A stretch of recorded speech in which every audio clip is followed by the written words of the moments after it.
சரவையப்பா சுவாமியே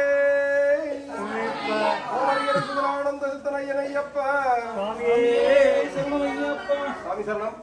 ஒவ்வொரு சனிக்கிழமையும் நம்ம ஐயப்பன் கோயில கூட்டு பிரார்த்தனை நடந்துட்டு இருக்கு. எத்தனையோ பேர் எத்தனையோ மன கஷ்டத்திலையும் மன குழப்பத்திலையும் யாராவது கிட்ட போய் ஏதாவது சொல்லலாமா, இல்ல சொன்னா எடுபடுமா, இல்ல சொன்னா நம்ம விஷயம் வெளியில போயிடுமான்னு நினைச்சிட்டு எத்தனையோ பேர் கஷ்டத்துல இருப்பாங்க. அவங்க எல்லாமே கடவுள்கிட்ட சாட்சியா வச்சு மனுஷங்களை நம்பாம கடவுள் மேல நம்பிக்கையோட ஆத்மார்த்தமா அவர்கிட்ட நம்ம மனசளவுல சொல்லும் போது கண்டிப்பா அதுக்கு ஒரு தீர்வு கிடைக்கும். சனாதன இந்து தர்மத்துல நம்பிக்கையோட எந்த விஷயம் செய்யறோமோ முழுக்க முழுக்க நம்பிக்கையோட ஆத்மா. அதனால நிறைய விஷயங்கள் வந்து தொழில் நல்லா நடக்கணும். அதே மாதிரி வீட்டுக்குள்ள என்னைக்குமே சந்தோஷம் இருக்கணும். பகவான ஸ்ரீ தர்மசாஸ்திராவை வேண்டிக்குவோம். அகிலாண்ட கோடி பிரம்மாண்டனாக நம்ம சொல்றது ஒவ்வொன்றும் கேட்டுட்டு இருக்கிறார். சாதாரண அதாவது கடவுள்களிலேயே மிக ஒரு விசித்திரமான கடவுள் சின்முத்திரதான். சின்முத்திரையோட யோகைய பட்டயம் கட்டி குண்டலிக யோகத்துல குரு பீடத்துல சக்தி பீடத்துல சர்வ அலங்கார பீடாதிபதியாக சர்வ ரூபனாக காட்சி தரார். சபரிமலையில 18ஆம் படி மேல சத்தியமான பொண்ணு 18ஆம் படி எதுக்கு சொல்றோம்னா அந்த ஒவ்வொரு படிக்கும் ஒவ்வொரு மகத்துவம் இருக்கு. அந்த படி மேல பகவானுடைய ஒவ்வொரு நியமனிஷ்டங்கள் எல்லாம் பகவானுக்கு பண்ணி சர்வலங்கார பீடாதிபதியாக பகவான் அந்த இடத்துல தர்மசாஸ்தாவை உட்கார வச்சிருக்கிறாங்க. நம்ம ஒவ்வொரு ஐயப்பன் கோவிலையும் பகவான் வந்து சபரிமலையில ஐயப்பனா இருக்கிறார். ஐயப்பன்ங்கிறது வந்து நித்திய பிரம்மச்சாரி.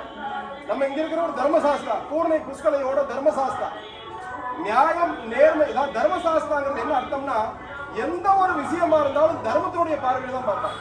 நாங்க நிறைய வேலை செய்யறோம், நிறைய சர்வீசஸ் பண்றோம், நாங்க தப்பு பண்ணல எங்களெல்லாம் விட்டுட்டு போயிட மாட்டார். முதல் அடி எங்களுக்கு தான். ஏன்னா பெத்தவங்க செய்யற அதாவது அப்பா அம்மா செஞ்ச புண்ணியம் நமக்கு, நம்ம செய்யற புண்ணியம் நம்ம குழந்தை இருக்கு. அதனால முடிஞ்ச வரைக்கும் எல்லாரும் புண்ணியம் செய்திருக்கு பழகவும். இன்னொரு சின்ன விஷயம் பகவானுடைய அனுகிரகத்தினாலே உங்களோட அனுமதியோட சொல்றோம். இந்த நீராஞ்சன வழிபாடு நிறைய பேருக்கு தெரியறதில்ல. யானையினுடைய தந்தத்தினுடைய மதிப்பு யானைக்கு தெரியாதுன்னு சொல்லுவாங்க. அதனால நம்ம காந்திநகர் ஐயப்பன் சுவாமி திருக்கோவில ஒவ்வொரு சனிக்கிழமையும் நீராஞ்சன வழிபாடு போடுறாங்க. சபரிமலையில ஒவ்வொரு பூஜை நிகழ்வு நடக்கும் போது இந்த நீராஞ்சனத்தை மெயினா முன்னாடி கொண்டு போவாங்க. ஏன்னா தடைகளை தகர்க்கக்கூடிய சக்தி இந்த நீராஞ்சனத்துக்கு. இது நிறைய பேர் தெரியல. சபரிமலைக்கு போயிருக்கிறவங்களுக்கும் முக்கியமான ஆட்களுக்கு தான் தெரியும். எந்த ஒரு விசேஷ பூஜைகளும் எந்த ஒரு சின்ன பூஜை செஞ்சாலும் கூட சுத்தி கலச பூஜை வந்து நீராஞ்சனத்தை முன்னாடி எடுத்துட்டு போவாங்க. அதுக்கப்புறம் தான் பின்னாடி தந்திரி மேல் சாந்தி இவங்க எல்லாம் வந்து அந்த பிரம்மகலசத்தோட வருவாங்க. அப்படிப்பட்ட ஒரு நீராஞ்சனம் சனிக்கிழமை தோறும் நம்ம ஐயப்பன் கோயில மட்டும்தான் ஏத்துறாங்க. எல்லாரும் கோயிலும் எல்லா நாளும் ஏத்துவாங்க. ஏன் சனிக்கிழமை மட்டும் ஏத்துறோம்? அஷ்டமா சனியுடைய அதிபதி ஐயப்பன். இந்த எள்ளு பொட்டலம் கட்டி தேங்காயில இந்த முக்கனுடைய அதாவது தேங்காய் பழத்துக்கு அவ்வளவு ஒரு மகத்துவம். தேங்காய் பழம் மட்டும் பகவானுக்கு சமர்ப்பணம் பண்றோம். அதுல என்ன தேங்காய் வச்சா ஆப்பிள் ஆரஞ்சுக்கல இல்லையா, எல்லாமே எச்சில் போட்டு சாப்பிட்டு முளைக்கக்கூடிய பொருள் தான் எல்லா பழங்களும். ஆனால் தேங்காய் பழம் மட்டும் எச்சில் படாம முளைக்கக்கூடிய ஒரே இது தேங்காய் பழம். இதுல வெத்தலை பாக்கு பகவானுக்கு வந்து அவ்வளவு ஒரு ஐஸ்வர்யமாக நம்மளால ஏழைக்கு தகுந்த எள்ளு உண்ட மாதிரி. ஏன்னா கடவுள் பெருசா எதிர்பார்க்கறது இல்லை. நெல்லிக்கனியை கடிச்சு கொடுத்தாரு. யாரு கடிச்சு கொடுத்தாங்கன்னா சபரிங்கிற ஒரு அம்மா நெல்லிக்கனியை அந்த ராமருக்காக கடிச்சு கொடுத்தாங்க. அதை வந்து தேவாமிர்தமா அந்த கடவுள் ஏத்துக்கிட்டார். எச்சில் எல்லாம் பார்க்கல. அப்படிப்பட்ட ஒரு ஆத்மார்த்தமான எளிமையான கடவுள் நம்ம தர்மசாஸ்திரா. அதனால பகவான் கிட்ட எந்த கோரிக்கை வச்சாலும் உண்மையா நம்பிக்கையோட யாரெல்லாம் இந்த படியேறி நம்பிக்கையோட வராங்களோ அவங்களுக்கு கண்டிப்பாக நீங்க எழுதி வச்சுக்கீங்க. எந்தெந்த கோரிக்கை நம்ம நினைச்சிட்டு வரோமோ அந்தந்த கோரிக்கையெல்லாம் கடவுள் ஒவ்வொரு படியா ஏற்றி தருவார். கேட்டோன்னு கிடைச்சிட்டா ஒரு மரியாதை இருக்கா. நேத்து போன வாரம் வந்து நீராஜனம் போட்டாங்க, அடுத்த வாரம் நிறந்துருச்சுன்னா அதுக்கு மரியாதை இருக்காது. ஏன்னா எந்ததுமே உழைப்பு இல்லாமல் வரதும் கேட்டோன்னு நடக்கிறதுக்கும் அது சீக்கிரம் சொற்பதில் காணாம போயிடும். அதனால பகவான் என்னைக்கும் நமக்கு வந்து துணை இருக்கிறார். கடவுளை என்னைக்குமே நினைச்சிட்டே இருப்போம். இன்னொரு விஷயம், நம்ம கோவில்ல ஒவ்வொரு ஞாயிற்றுக்கிழமையும் சாயந்தரம் 4:30 to 6 ராகு காலம். இது எப்பவுமே ஞாயிற்றுக்கிழமை வரக்கூடிய எளிமையான ஒரு சின்ன பிரார்த்தனை. ராகு கேது அதாவது ராகு கேது திசை நடக்கிறவங்க நம்ம கோவில மட்டும் இல்ல எங்க நாகர் இருக்காங்களோ அந்த இடத்துல போய் பால்ல மஞ்சள் கலக்கி அபிஷேகம் பண்ணலாம். அந்த கோவில அலோடு பண்ணலாம். ஆனா நம்ம கோவில பிரசன்னம் பார்த்ததுல உள்ளுக்குள்ள உயிரோட்டமாக நாகர் இருக்கிறார். ஏன் நாகர் இருக்கிறாருன்னா இந்த இடத்துல ஏற்கனவே புத்து இருந்திருக்கு. அது அழிக்கப்பட்டுதான் இந்த இடத்துல வந்து அவங்க வெறும் காடா வச்சிருக்கிறாங்க. அந்த இடத்துல பகவான் ஐயப்பன் ஸ்ரீ தர்மசாஸ்திரா உட்காந்துருக்கிறார். நீங்க எல்லாம் நினைச்சு பாருங்க, 2018 கோயில் கட்டணும். அப்போ மேல எல்லா பக்கமும் பாம்பு இருக்கும். கீழே துவாரபாலர் 2 சைடு பாம்பு இருக்கும். மேல கலசத்தை பாருங்க, கலசத்திலேயே பாம்பு இருக்கும். ஆனா எங்களுக்கு தெரியல. ஆனா ஒவ்வொன்றும் அமைஞ்சது பகவான் அவரா அமைச்சுக்கிட்டார். என்னமோ சொல்ற நான் தான் பண்ணேன். உலகத்துல எந்த காரியத்தையும் நம்மளால பண்ண முடியாது. அவருடைய அனுமதி இல்லாம ஒரு தூண் துரும்பு கூட நம்மளால அசைக்க முடியாது. அதே மாதிரிதான் பின்னாடி இருக்கிற நாகசர்பமும் ராகும் கேதும் பட்டு நாகராஜ பிரபுன்னு எடுத்துட்டு 4 தலைமுறைக்கு 5 தலைமுறையை பார்த்த ஒரு நாகரை நம்ம அந்த கோவில் இருந்து எடுத்துட்டு வந்து உள்ளுக்குள்ள பிரதிஷ்டை பண்ணிருக்கிறோம். யதார்த்தமா பண்ணிடுது. ஆனால் கடவுள் எங்கேயோ இருந்து இங்க வரணுங்கிறதுக்காக முடிவு பண்ணி பகவான் இங்க வந்து உட்கார்ந்து இருக்கிறார். அதனால அந்த ராகு காலத்துல நீங்க ஏதாவது எளிமையான பரிகாரம் தாங்க. பெருசா ஓமம் வளர்த்தணும், பெரிய மாலை போடணும், அப்படியே பெருசா வந்து ஐயப்பன் வயிடு அதெல்லாம் ஒண்ணுமே கிடையாது. ஒரு பிடி பூ எடுத்து ஐயப்பான்னு துளசி எடுத்து மேல போட்டீங்கன்னா ஓடி வரக்கூடிய தெய்வம் ஐயப்பன். உண்மையான உள்ளத்தையும் பக்தியும் தான் பகவான் பார்க்கிறார். உன் கையில் இருக்கிற பொருளை கடவுள் பார்க்கறது இல்லை. அதனால உள்ள பூர்வமாக பகவான்கிட்ட பக்தி செலுத்துவோம். அதே மாதிரி பகவான்கிட்ட ஒரு சின்ன பால்ல ஒரு தூணு மஞ்சள் கலக்கி உங்க என்ன வேணுமோ அதனால நினைச்சுட்டு அந்த மஞ்சள் அபிஷேகம் பண்ணினால் இந்த 4 to 6க்குள்ள பண்ணினால் கண்டிப்பாக நியாயமான கோரிக்கைகள், அதையும் அழுத்தி சொல்றேன், நியாயமான கோரிக்கைகள் அங்கே பரிசீலிக்கப்படும். இன்னொரு மூணாவது விஷயம், நம்ம வர அட்சய திருதி வருது.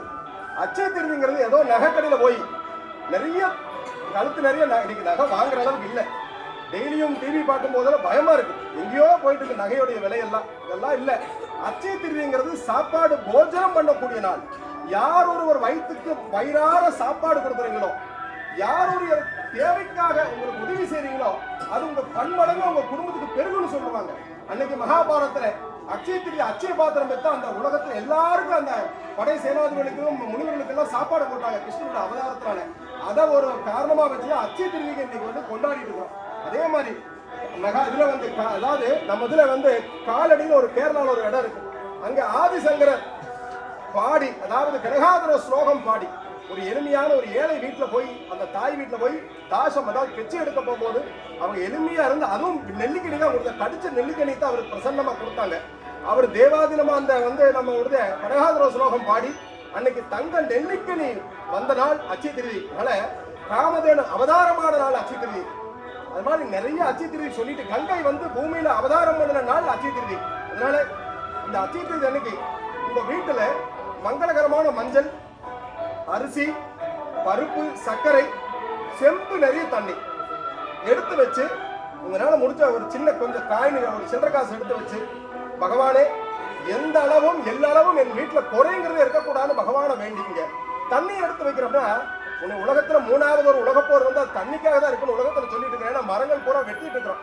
அதனால நீர்நிலைகள் நிரம்ப வேண்டும், பசுமை தலைத்தோங்க வேண்டும், வானம் மாதம் மும்மாறி மழை பொழிய வேண்டும் விரிவான சொல்லி கூட அந்த தண்ணி என்னைக்கும் வீட்டுக்குள்ள பஞ்சம் இருக்கக்கூடாதுங்கிறதுக்காக நெறி சொம்பு தண்ணி வச்சு பூஜை பண்ணுங்க. நம்ம இதுல அன்னைக்கு வந்து ஹோமம் நடத்துறாங்க. லட்சுமி நரசிம்மர் ஹோமம், லட்சுமி நாராயண ஹோமம், ஐயப்ப ஸ்ரீ சக்கர ஹோமம் நடக்குது, சாஸ்தாபிரதி ஹோமம் நடக்குது, சுப்பிரமணிய ஹோமம், கணபதி ஹோமம் எல்லாம் நடக்குது. அன்னைக்கு எல்லாரையும் ஒட்டுக்கா உட்கார வச்சு புதன்கிழமை அன்னைக்கு 30ஆம் தேதி வருதுங்க, ஞாபகம் வச்சுக்கங்க. அந்த அன்னைக்கு பூஜையில கலந்து ஒரு மகாலட்சுமி குறிக்கப்பட்ட வெள்ளி காசு தரும். பகவான் வந்து ஸ்ரீ சக்கரம் உள்ள இருக்கு. நிறைய பேர் ஸ்ரீ சக்கரத்தை தெரியாது யாருக்குமே. ராஜராஜேஸ்வரின்னு சொல்லுவாங்க. ராஜராஜேஸ்வரி தான் அந்த ஸ்ரீ சக்கர பீடம். எந்த கடவுளை உள்ள பிரதிஷ்டை பண்ணாலும் இந்த ஸ்ரீ சக்கரத்தை வச்சுதான் பிரதிஷ்டை பண்ணுவாங்க. திருப்பதி ஏழுமலை வெங்கடாஜலபதியா இருந்தாலும் சரி, சபரிமலைநாதனா இருந்தாலும் சரி, இல்ல அங்க இருக்கிற கிருஷ்ண பரமாத்மா யாரா இருந்தாலும் இந்த ஸ்ரீ சக்கரத்தை இல்லாம கீழே பிரதிஷ்டை பண்ண மாட்டாங்க. அப்படிப்பட்ட ஸ்ரீ சக்கரத்தை தான் நம்ம வந்து இந்த இடத்துல நம்ம ஐயப்பன் கோயில் வச்சிருக்கிறோம். இது ஏதோ காசு இருக்குனால வாங்கல, பகவானோட அனுமதினாலதான். ஏன்னா 33 கோடி தேவர்களும் அத்தனை தெய்வங்களும் அந்த ஸ்ரீ சக்கரத்துல அடக்கம். மேல பிந்துன்னு சொல்லுவாங்க. அந்த பிந்துல தான் ராஜராஜேஸ்வரி வந்து சிவபெருமான பலகையா போட்டு மேல உட்கார்ந்து தியானம் தவம் பண்ணிட்டு இருக்கிறான். அவ்வளவு ஒரு அற்புதமான அந்த ராஜராஜேஸ்வரியில வந்து பகவானுடைய அனுகிரகத்தினால வச்சு சிறப்பு பூஜை எல்லாம் நடந்துட்டு இருக்கு. அந்த அம்மாவுக்கு அன்னைக்கு வெளியில எடுத்து வச்சு மகாலட்சுமியா பாவிச்சு அந்த அம்மாவுக்கு அதாவது 108 தாமரை மலர்களாலே ஹோமம் பண்ணுவாங்க. ஹோமம் பண்ணி தேன் விட்டு ஹோமம் பண்ணி அன்னைக்கு வந்து எல்லாருக்கும் அந்த பிரசாதம் கிடைக்கும். சாப்பாடு நிறைய பேருக்கு அன்னைக்கு அன்னதானம் நடக்கும். ஒவ்வொருத்தரும் நிறைய பேர் அன்னதானம் கூப்பிட்டு நிறைய பேர்த்த போட முடியாதனால உங்களை இந்த புண்ணிய காலத்தில் இணைக்கிறதுக்காக வரப்போற ஒவ்வொரு நாளும் இன்னைக்கு புக்கிங் ஆயிட்டு இருக்கு. நீங்க அன்னைக்கு கலந்துட்டீங்கன்னா 151 ரூபாய் காணிக்கையா தான் வாங்கணும். அந்த 1 கிராம் வந்து வெள்ளிக்காய் அந்த அம்மா மேல அபிஷேகம் பண்ணி அன்னைக்கு ஒரு பூஜை புனஸ்காரத்தோட பூவோட தருவாங்க. வாங்கிட்டு போய் உங்க அந்த அன்னைக்கு நீங்க கொடுக்குற காசு வச்சு அன்னதானம் நடக்கும். இந்த மாதிரி ஒரு எளிமையான பூஜை நடக்க போது உங்க தெரிஞ்சவர்கள் நண்பர்கள் யாராவது உங்களுக்கு விருப்பப்பட்டவங்க கூட நீங்க அந்த காயினை வாங்கி அந்த அன்னைக்கு அந்த அச்சத்திரி அன்னைக்கு ஒரு பிரசன்டேஷன், அதாவது ஒரு கிஃப்டா கூட கொடுக்கலாம். அதனால பகவான் வந்து இந்து சனாதன தர்மம் எல்லாத்துக்கும் எளிமையான பரிகாரம் தான். நம்ம சில பேர் தான் அதை காசாக பயன்படுத்துறாங்க, அந்த இது தப்பான முறையில பயன்படுத்துறாங்க. நம்ம முழுக்க முழுக்க காந்திநகர் ஐயப்ப சுவாமி திருக்கோவில்ங்கிறது பக்தர்களுக்காக கட்டப்பட்ட கோவில். இந்த கோவில் எப்படி வந்து உங்களுக்கு நிறைய பேருக்கு தெரியும், ஒவ்வொரு சனிக்கிழமையும் அன்னதானம் நடந்துட்டு. இன்னைக்கு நம்முடைய அன்னதானத்தினுடைய பங்குதாரர் மறைந்த நமது தெய்வத்திரு தேவராஜ் குருசுவாமி அவர்கள், அவர் நீண்ட நாள் கனவு நிறைய பேருக்கு சாப்பாடு தட்டு எல்லாம் போடணும்னு ஆசைப்பட்டார். ஆனால் பகவான் போன கார்த்திகை மாசம் 5ஆம் தேதி பகவான் சர்வச அலங்கார பிரியன் அவருடைய பாதாரத்தில் சேர்த்துக்கிட்டார். அவருடைய ஆசை இன்னைக்கு வரைக்கும் நிறைவேறிட்டு இருக்கு. இன்னைக்கு எல்லாரும் தட்டுலையும் டம்ளர் வச்சு வயிறார, ஏன்னா பொட்டல சாப்பாடு கொடுத்தாலும் கூட இன்னொன்னு கேட்பாங்க, ஆனா வயிறார சாப்பாடு போடும்போது போதும்னு சொல்லக்கூடிய ஒரு பொருள் அது சாப்பாடு தாங்க, வேற எதுவுமே கிடையாது. சோறு முக்கியம், அடிக்கடி சொல்லுவோம். வயிறார ஒரு குலகாரனையும் கூட குழந்தையாக மாற்றக்கூடிய சக்தி இந்த சாப்பாட்டுக்கு இருக்கு. அதனால உங்க பிறந்த நாள், உங்க கல்யாண நாள், உங்க முன்னோருடைய நினைவு நாள், இந்த மாதிரி நாட்கள்லையும் கூட அவங்களை தெய்வமா நினைச்சு இந்த இடத்துல அன்னதானம் போடலாம். 4500 ரூபாய் கட்டினீங்கன்னா இந்த இடத்துல காலையில பூஜையிலிருந்து சாயந்தரம் அன்னதானம் பொறுத்தவரை உங்களுடைய சார்பாக தான் நடக்கும். அதனால நீங்க வந்து தாராளமா பரிமாறலாம். இந்த அன்னதானம் ஏன் இதெல்லாம் சொல்றேன்னா, என்னைக்குமே அந்த அன்னதானம் நிற்கவே கூடாது, தொடர்ந்து நடந்துட்டு இருக்கிறோம். அதனால பகவான் நீங்களும் உதவி பண்ணுங்க. அகிலாண்ட கோடி பிரம்மாண்ட நாயகன் கேட்டுட்டு இருக்கிறார். எல்லா இதுக்கும் உங்களுடைய வாழ்க்கையில என்னைக்கு சந்தோஷம் நினைக்கட்டும், என்னைக்கு சந்தோஷமா எப்பவுமே இருக்கணும்னு பகவானை வேண்டிக்குவோம். அகிலாண்ட கோடி சரணம் கூட்டுக்குவோம். இன்னைக்கு கூட்டு பிரார்த்தனையில வேண்டிக்கலாம். கண்ண மூடி தியானம் பண்ணி வேண்டிக்குங்க. சுவாமியே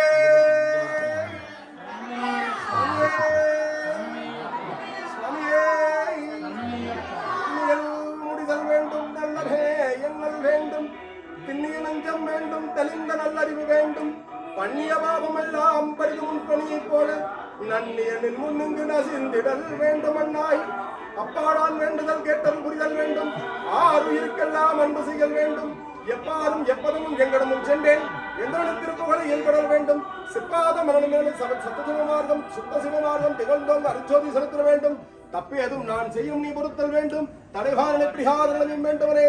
சுவாமியே பிரபுவே இலாண்டகோடி பிரம்மாண்ட நாயகனே, ஓம் ஹரிஹர சுந்தரானந்த சித்தனையனையப்ப.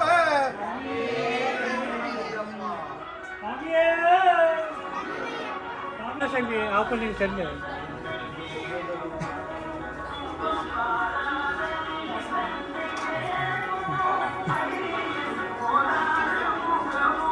அவன் இந்த சைடு